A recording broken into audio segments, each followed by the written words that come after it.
بسم اللہ الرحمن الرحیم۔ السلام علیکم۔ ریاض کی شمالی جانب سے عینیہ نامی شہر کی طرف آپ سفر کریں تو راستے میں جبیلہ نامی بستی سے پہلے بہت بڑا کھلا میدان آتا ہے جسے عقربہ کے نام سے یاد کیا جاتا ہے۔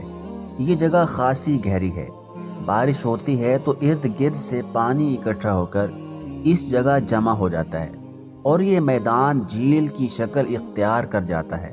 یہاں کھیتی خوب اگتی ہے، سرسبز ہرے بھرے کھیتوں کا منظر بڑا خوبصورت معلوم ہوتا ہے۔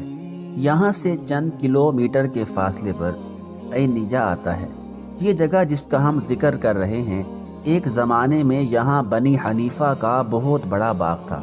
اس باغ میں سیدنا ابو بکر صدیق رضی اللہ تعالی عنہ کے دور میں صحابہ کرام رضی اللہ تعالی عنہم اجمعین اور مسیلمہ کذاب کے مابین زبردست جنگ ہوئی، جس میں مسیلمہ کذاب کو شکست فاش ہوئی۔ اس کے بڑے بڑے سرداروں سمیت 10,000 مرتد قتل ہوئے۔ مسیلمہ کی جھوٹی نبوت کا بھانڈا پھوٹ گیا اور اس کی طاقت ہمیشہ کے لیے پاش پاش ہو گئی۔ اس جنگ میں مسلمانوں کو فتح حاصل تو ہوئی، مگر یہ بڑی بھاری قربانیاں دے کر حاصل ہوئی۔ مسلمانوں کے 600 مجاہد شہادت پا گئے، جس میں سابقین اولین کے علاوہ اکثریت حفاظ کرام کی تھی۔ ان شہادت پانے والوں میں حضرت عمر فاروق رضی اللہ تعالی عنہ کے بھائی زید بن خطاب رضی اللہ تعالی عنہ اور مشہور انصاری صحابی حضرت ابو دجانہ رضی اللہ تعالی عنہ بھی شامل تھے۔ یہ جنگ حضرت خالد بن ولید رضی اللہ تعالی عنہ کی زندگی کی اہم ترین جنگوں میں سے ایک تھی۔ اس میں مسلمانوں نے جرت و شجاعت کی ایسے جوہر دکھائے کہ اس علاقے میں مرتدین کا مکمل صفایا ہو گیا۔ مسیلمہ کذاب کا قصہ بڑا دلچسپ ہے۔ اس کا نام مسیلمہ بن ثمامہ بن کثیر بن حبیب تھا۔ یہ خاندان بنو حنیفہ سے تعلق رکھتا تھا، جو ریاض کے قرب و جوار میں آباد تھا۔ یہ شخص نہایت مکار اور شعبدے باز تھا، شاعر تھا۔ نبوت کے آخری دور میں یہ بنو حنیفہ کے 12 اشخاص پر مشتمل ایک وفد کے ساتھ مدینہ طیبہ آیا۔ وفد کے لیڈر کا نام سلمہ بن حنظلہ تھا۔ یہ لوگ انصار کی ایک عورت مسلمہ بنت حارث کے گھر اترے۔ اس نے ان کی ضیافت کی۔ صبح و شام ان کی ضیافت روٹی گوشت، دودھ اور کھجوروں سے ہوتی تھی۔ جب یہ لوگ مسجد نبوی صلی اللہ علیہ وآلہ وسلم میں آئے تو مسیلمہ کو اپنی رہائش گاہی پر چھوڑ آئے اور خود مسلمان ہو گئے۔ جب انہوں نے واپسی کا ارادہ کیا تو اللہ کے رسول صلی اللہ علیہ وآلہ وسلم نے انہیں چاندی کے 5 اوقیے بطور عطیہ مرحمت فرمائے۔ مسیلمہ کو بھی ان کے برابر عطیہ دیا، کیونکہ انہوں نے آپ صلی اللہ علیہ وآلہ وسلم سے کہا تھا کہ وہ ان کی قیام گاہ پر موجود ہے۔ آپ صلی اللہ علیہ وآلہ وسلم نے ارشاد فرمایا، وہ مقام و منزلت کے لحاظ سے تم سے برا نہیں۔ مسیلمہ کذاب نے کہا کہ اگر محمد صلی اللہ علیہ وآلہ وسلم اپنے بعد مجھے حکومت دے دیں تو میں ان کی پیروی کروں گا۔ اللہ کے رسول صلی اللہ علیہ وآلہ وسلم کے ہاتھ میں کھجور کی ٹہنی کا ایک ٹکڑا تھا۔ آپ صلی اللہ علیہ وآلہ وسلم نے فرمایا، اگر وہ مجھ سے کھجور کی ٹہنی کا ایک ٹکڑا بھی مانگے تو وہ بھی نہیں دوں گا۔ اللہ کے رسول صلی اللہ علیہ وآلہ وسلم نے خواب دیکھا، جس کے راوی حضرت ابو ہریرہ رضی اللہ تعالی عنہ ہیں۔ اللہ کے رسول صلی اللہ علیہ وآلہ وسلم نے فرمایا، میں سویا ہوا تھا، میں نے اپنے ہاتھوں میں سونے کے 2 کنگن دیکھے۔ اس معاملے نے مجھے پریشان کر دیا، پس مجھے کہا گیا کہ انہیں پھونک مارو۔ میں نے انہیں پھونک ماری تو وہ دونوں کنگن اڑ گئے۔ میں نے اس کی تعویل یہ کی کہ میرے بعد 2 کذاب ظاہر ہوں گے، ایک اسود انسی اور دوسرا مسیلمہ، مگر دونوں ناکام و نامراد ہوں گے۔ بنو حنیفہ کا یہ وفد واپس یمامہ پہنچا تو یہ اللہ کا دشمن مرتد ہو گیا اور اس نے نبوت کا دعویٰ کر دیا۔ کہنے لگا، میں محمد صلی اللہ علیہ وآلہ وسلم کے ساتھ شریک امر ہوں۔ مدینہ آنے والے وفد میں ایک شخص رجال بن عنفوہ بھی تھا۔ یہ مسلمان ہو گیا اور کچھ عرصہ رسول اللہ صلی اللہ علیہ وآلہ وسلم کی صحبت میں رہ کر کچھ قرآن بھی سیکھا، مگر یہ بدبخت بھی مرتد ہو گیا اور اس نے مسیلمہ کے لیے جھوٹی گواہی دی کہ رسول اللہ صلی اللہ علیہ وآلہ وسلم نے اسے شریک امر کر لیا ہے۔ اسے جو قرآن یاد تھا اس نے اس میں سے کچھ حصہ مسیلمہ کو پہنچا دیا۔ اس نے اسے اپنی طرف منسوب کر لیا، جس سے بنو حنیفہ میں بڑا فتنہ پیدا ہوا۔ مسیلمہ نے اللہ کے رسول صلی اللہ علیہ وآلہ وسلم کو خط لکھا۔ مسیلمہ رسول اللہ کی طرف سے محمد الرسول اللہ صلی اللہ علیہ وآلہ وسلم کی طرف، اما بعد مجھے آپ کے ساتھ شریک امر کیا گیا ہے، لہذا نصف حکومت ہماری اور نصف قریش کی، لیکن قریش ایسی قوم ہے جو زیادتی کرتی ہے۔ یہ خط مسیلمہ کے 2 ایلچی لے کر آئے۔ اللہ کے رسول صلی اللہ علیہ وآلہ وسلم نے ان سے پوچھا، کیا تم دونوں بھی وہی بات کہتے ہو جو وہ کہتا ہے؟ انہوں نے جواب دیا، ہاں۔ ارشاد ہوا، اللہ کی قسم اگر ایلچیوں کو قتل نہ کرنے کا اصول نہ ہوتا تو میں تم دونوں کو قتل کرا دیتا۔ حضرت عبداللہ بن مسعود رضی اللہ تعالی عنہ بیان کرتے ہیں کہ اس وقت بھی اصول رائج تھا کہ ایلچیوں کو قتل نہ کیا جائے۔ اللہ کے رسول صلی اللہ علیہ وآلہ وسلم نے اس خط کا جواب اس طرح دیا، محمد رسول اللہ صلی اللہ علیہ وآلہ وسلم کی طرف سے مسیلمہ کذاب کی طرف، اس شخص پر سلامتی ہو جو ہدایت کی پیروی کرے۔ اما بعد، زمین کا اصل مالک اللہ تعالی ہے۔ اللہ تعالیٰ اپنے بندوں میں سے جسے چاہتا ہے اس کا مالک بنا دیتا ہے، اور بہترین انجام کار متقین کے لیے ہے۔ مسیلمہ کذاب نے اپنے مریدوں کو متاثر کرنے کے لیے یہ دعویٰ بھی کیا کہ اس پر وحی نازل ہوتی ہے۔ حضرت عبداللہ بن مسعود رضی اللہ تعالی عنہ کے پاس ایک شخص آیا اور کہنے لگا کہ میں بنو حنیفہ کی ایک مسجد کے پاس سے گزرا تو وہ ایسے قرات پڑھ رہے تھے جو اللہ تعالیٰ نے محمد صلی اللہ علیہ وآلہ وسلم پر نہیں اتارے۔ قرآن پاک کے بے شمار اعجازات میں ایک معجزہ یہ بھی ہے کہ اس کا چیلنج ہے کہ ساری دنیا کے جن و انس مل کر بھی قرآن جیسی ایک صورت نہیں بنا سکتے۔ قرآن کے مقابلے میں جو حفوات مسیلمہ نے بیان کی، ذرا ان کی ایک جھلک دیکھیے۔ غالباً یہ سورہ عادیات کے مقابلے میں بنائی گئی تھی، اور قسم ہے اچھی طرح پیسنے والیوں کی، اور آٹا گوندھنے والیوں کی، اور روٹی پکانے والیوں کی، اور سریر بنانے والیوں کی، اور لقمے لینے والیوں کی۔ ذرا ان الفاظ پر غور کریں، کیا ان کا کوئی معنی اور مفہوم ہے؟ یہی وجہ ہے کہ اس کی حفوات کو ذرا بھی سمجھ رکھنے والے افراد نے قبول نہیں کیا۔ حضرت عمر بن عاص رضی اللہ تعالیٰ عنہ اپنے دور کے نہایت ذہین اور فطین آدمی تھے۔ اسلام لانے سے پہلے زمانہ جاہلیت میں مسیلمہ کے پاس گئے۔ اس نے ان سے پوچھا کہ اس وقت تمہارے ساتھی پر کیا کلام اترا ہے؟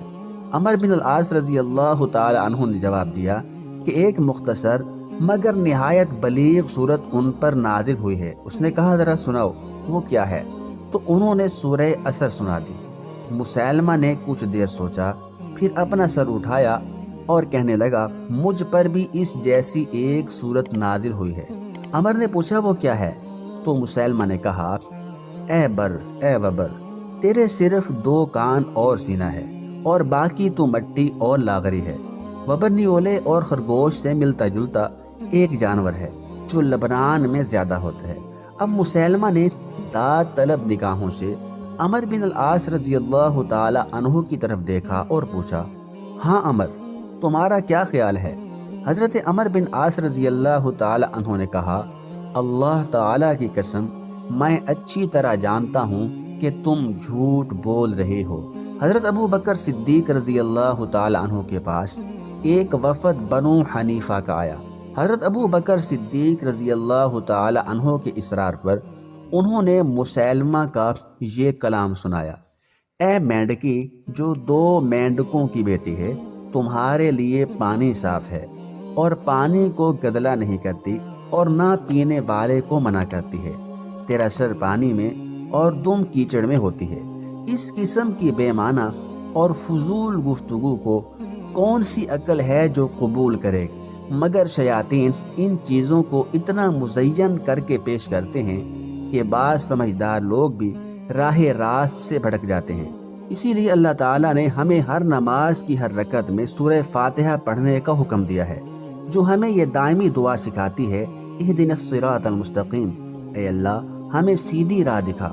مسلمہ نے اللہ کے رسول صلی اللہ علیہ وآلہ وسلم کی نقالی کرنے کی پوری کوشش کی۔ اسے کسی نے بتایا کہ اللہ کے رسول صلی اللہ علیہ وآلہ وسلم نے کسی کنویں میں اپنا لعاب مبارک ڈالا تو اس کا پانی بڑھ گیا۔ اس نے بھی ایک کنویں میں تھوکا تو اس کا پانی بالکل خشک ہو گیا۔ ایک اور کنویں میں تھوکا تو اس کا پانی کڑوا ہو گیا۔ اس نے وضو کیا اور وضو کے بچے ہوئے پانی سے کھجور کے ایک درخت کو سیراب کیا تو وہ خشک ہو گیا۔ اس کے پاس بچے لائے گئے کہ ان کے سروں پر ہاتھ پھیرو۔ اس نے ہاتھ پھیرا تو وہ گنجے ہو گئے اور بعض کی زبان ہکلانے لگی۔ ایک ایسا شخص لایا گیا جس کی آنکھوں میں تکلیف تھی۔ اس نے اس کی آنکھوں پر ہاتھ پھیرا تو وہ اندھا ہو گیا۔ بعض اوقات علاقائی تعصب انسان کو اندھا کر دیتا ہے، جس کی وجہ سے وہ حق سے محروم ہو جاتا ہے۔ مثلا سیف بن عمر یمامہ آیا۔ اس نے پوچھا کہ مسیلمہ کہاں ہے؟ لوگوں نے کہا کہ خاموش ہو جاؤ اور رسول اللہ کہو۔ اس نے کہا جب تک میں اسے دیکھ نہ لوں رسول اللہ نہیں کہوں گا۔ جب اس نے مسیلمہ کو دیکھا تو کہا کیا تم مسیلمہ ہو؟ اس نے کہا ہاں۔ اس نے پوچھا کہ تمہارے پاس کون آتا ہے؟ وہ بولا میرے پاس رحمان آتا ہے۔ اس نے پوچھا وہ نور میں آتا ہے یا ظلمت میں؟ اس نے جواب دیا ظلمت میں۔ اس نے فوراً کہا میں گواہی دیتا ہوں کہ تو کذاب ہے، تو جھوٹا ہے اور محمد صلی اللہ علیہ وآلہ وسلم صادق ہے۔ لیکن ربیہ کا کذاب ہمارے لیے مضر کے صادق سے زیادہ پسندیدہ ہے، اور یہ اجڑ بدو مسیلمہ کا پیروکار بن گیا اور اسی کے ساتھ اقربا کے روز قتل ہو گیا۔ مسیلمہ کذاب عورتوں کا رسیہ تھا۔ اس کے دور میں سجاح نامی ایک عورت نے نبیہ ہونے کا دعویٰ کر دیا۔ یہ عرب کے عیسائیوں میں سے تھی۔ اس کی قوم اس کی متی ہو گئی۔ ان لوگوں نے یمامہ کا رخ کیا تاکہ مسیلمہ کذاب سے نبوت چھین لیں۔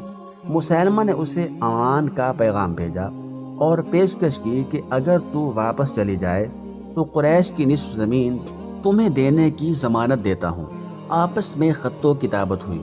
مسیلمہ نے سجاح کو لکھا کہ میں اپنی قوم کی ایک جماعت کے ساتھ تم سے ملنا چاہتا ہوں۔ ان کی ملاقات ایک خیمے میں ہوئی جو 3 دن جاری رہی۔ خلوت کی اس ملاقات کا نتیجہ دونوں کی شادی کی صورت میں برآمد ہوا۔ 3 دن کے بعد سجاح اپنی قوم کے پاس گئی۔ قوم نے سوال کیا کیا تمہیں حق مہر دے دیا گیا ہے؟ اس نے کہا مجھے تو کوئی مہر نہیں ملا۔ قوم نے کہا یہ نہایت بری بات ہے کہ تمہارے جیسی عورت بغیر مہر کے کسی سے نکاح کرے۔ وہ کہنے لگی میں ابھی ایک شخص کو بھیجتی ہوں جو مسیلمہ سے میرے حق مہر کے بارے میں پوچھے گا۔ اس نے شبت بن ربی کو بھیجا۔ اس نے جواب دیا اپنی قوم میں اعلان کر دو کہ مسیلمہ بن حبیب نے تم لوگوں سے فجر اور عشاء کی وہ دونوں نمازیں ساقط کر دی ہیں جو محمد صلی اللہ علیہ وآلہ وسلم لائے تھے۔ بس یہی سجاح کا مہر ہے۔ ادھر اس فتنے کا مقابلہ کرنے کے لیے حضرت ابو بکر صدیق رضی اللہ تعالیٰ عنہ نے حضرت اکرمہ بن ابو جہل رضی اللہ تعالیٰ عنہ کو بھیجا۔ دشمن کی کثیر تعداد کے پیش نظر انہیں ہدایت کی گئی کہ لڑائی میں جلدی نہ کریں، بلکہ حضرت خالد بن ولید اور شرجیل بن حسنہ رضی اللہ تعالی عنہما کا انتظار کریں۔ مگر جذبہ جہاد سے لبریز حضرت اکرمہ بن ابو جہل رضی اللہ تعالی عنہ نے حملہ کرنے میں جلد بازی سے کام لیا۔ مسیلمہ نے بنو حنیفہ کو اکٹھا کیا اور ان سے خطاب کرتے ہوئے کہا آج غیرت کا دن ہے، اپنے شرف کی حفاظت کرو، اپنی عورتوں کو بچاؤ۔ غرض جنگ ہوئی، ابو حنیفہ کا پلہ بھاری رہا۔ حضرت ابو بکر صدیق رضی اللہ تعالیٰ عنہ کو ہزیمت کی خبر ملی تو سخت ناراض ہوئے۔ تھوڑے دنوں کے بعد حضرت خالد بن ولید رضی اللہ تعالیٰ عنہ بھی اپنی فوج لے کر پہنچے۔ لڑائی کے لیے دونوں فوجیں آمنے سامنے آ گئیں۔ اب پھر مسیلمہ نے اپنی فوج سے خطاب کیا، غیرت دلائی اور عزت و شرف کا واسطہ دیا۔ لڑائی شروع ہوئی۔ اس روز مہاجرین کا جھنڈا سالم مولا ابو حذیفہ اور انصار کا جھنڈا ثابت بن قیس رضی اللہ تعالی عنہ کے پاس تھا۔ لڑائی کے پہلے حملے میں مسلمانوں کو شکست ہوئی، حتیٰ کہ بنو حنیفہ حضرت خالد بن ولید رضی اللہ تعالی عنہ کے خیمے میں داخل ہو گیا۔ وہاں ان کی اہلیہ حضرت ام تمیم رضی اللہ تعالی عنہ موجود تھی۔ انہیں قتل کرنے کا ارادہ کیا۔ مجاع بن مرارہ نے انہیں روکا۔ اب انہوں نے انہیں قیدی بنانے کا ارادہ کیا۔ اتنے میں حضرت خالد بن ولید رضی اللہ تعالی عنہ وہاں پہنچ گئے۔ انہوں نے آتے ہی بنو حنیفہ کو للکارا، کون ہے جو میرا مقابلہ کرے؟ اس مبارزت کے جواب میں جو بھی آیا وہ حضرت خالد بن ولید رضی اللہ تعالی عنہ کی تلوار کا لقمہ بن گیا۔ اب انہوں نے مسیلمہ کو للکارا۔ وہ بھاگ کر ایک باغ میں پہنچ گیا۔ اس روز بنو حنیفہ نے ایسی جنگ لڑی جس کی مثال نہیں دیکھی گئی۔ مسلمانوں کے علمبردار حضرت ثابت بن قیس رضی اللہ تعالی عنہ نے زمین میں نصف پنڈلیوں تک گڑھا کھودا۔ انہوں نے کفن پہنا، خوشبو لگائی اور اس گڑھے میں اپنے آپ کو گاڑ لیا۔ نہایت ثابت قدمی سے لڑائی کی، حتیٰ کہ شہید ہو گئے۔ امام ابن کثیر نے البدایہ والنہایہ میں بڑی تفصیل سے اس جنگ کا ذکر کیا ہے۔ اس میدان کارزار میں صحابہ نے جس استقلال کا مظاہرہ کیا وہ بے مثال تھا۔ وہ دشمنوں کی طرف مسلسل پیش قدمی کرتے رہے، حتیٰ کہ اللہ تعالیٰ نے انہیں فتح عطا فرمائی اور کفار پیٹ پھیر کر بھاگ گئے۔ وہ ان کا تعاقب کرتے ہوئے انہیں موت کے باغ تک لے گئے۔ بنو حنیفہ کو اس باغ میں پناہ لینے کا مشورہ محکم بن طفیل نے دیا تھا۔ وہاں مسیلمہ بھی موجود تھا۔ محکم بن طفیل اپنی قوم کو جنگ پر ابھار رہا تھا۔ وہ تقریر کر رہا تھا کہ حضرت عبد الرحمن بن ابو بکر رضی اللہ تعالی عنہ نے اس کی گردن میں تیر مارا تو وہ وہیں ڈھیر ہو گیا۔ بنو حنیفہ نے اس قلعہ نما باغ کا دروازہ بند کر دیا۔ صحابہ نے اس کا محاصرہ کر لیا۔ باغ میں داخل ہونے کا کوئی راستہ نہ تھا، دروازے بند تھے۔ حضرت انس بن مالک رضی اللہ تعالی عنہ کے بھائی برا بن مالک رضی اللہ تعالی عنہ نے کہا، مجھے چمڑے میں لپیٹ کر نیزوں سے اوپر اٹھاؤ اور دیوار کے اوپر لے جا کر اندر پھینک دو۔ چنانچہ مسلمانوں نے اسی طرح انہیں باغ کے اندر پہنچا دیا۔ انہوں نے دروازے پر مامور فوجیوں سے لڑائی کر کے باغ کا دروازہ کھول دیا۔ مسلمان باغ کے اندر داخل ہو گئے۔ امام ابن کثیر کے قول کے مطابق مسیلمہ کذاب کی فوج 1,00,000 تھی، جبکہ مسلمانوں کی تعداد صرف 10,000 تھی۔ ان میں حضرت امیر حمزہ رضی اللہ تعالی عنہ کا قاتل وحشی بھی شامل تھا۔ اس نے سوچا آج موقع ہے کہ میں اپنے گناہ کا کفارہ ادا کروں۔ اس نے مسیلمہ کا نشانہ لیا اور اپنے نیزے سے اس پر حملہ کر دیا۔ مسیلمہ شدید زخمی ہو گیا اور زور سے دھاڑا۔ حضرت ابو دجانہ رضی اللہ تعالیٰ عنہ اس کے سر پر پہنچ گئے۔ انہوں نے پوری قوت سے اس کے سر پر تلوار ماری اور اس کے 2 ٹکڑے کر دیے۔ اس وقت اس کی عمر 120 سال تھی۔ جنگ میں مسیلمہ کا وزیر اور کمانڈر رجال بن افوا بھی واصل جہنم ہو گیا۔ بنو حنیفہ کے ایک سردار مجاع بن مرارہ کی حکمت عملی سے بہت سے لوگ قتل ہونے سے بچ گئے۔ انہوں نے حضرت خالد بن ولید رضی اللہ تعالی عنہ سے صلح کی درخواست کی، جو قبول کر لی گئی۔ انہیں دعوت اسلام دی گئی تو وہ سب کے سب مسلمان ہو گئے اور حق کی طرف رجوع کر لیا۔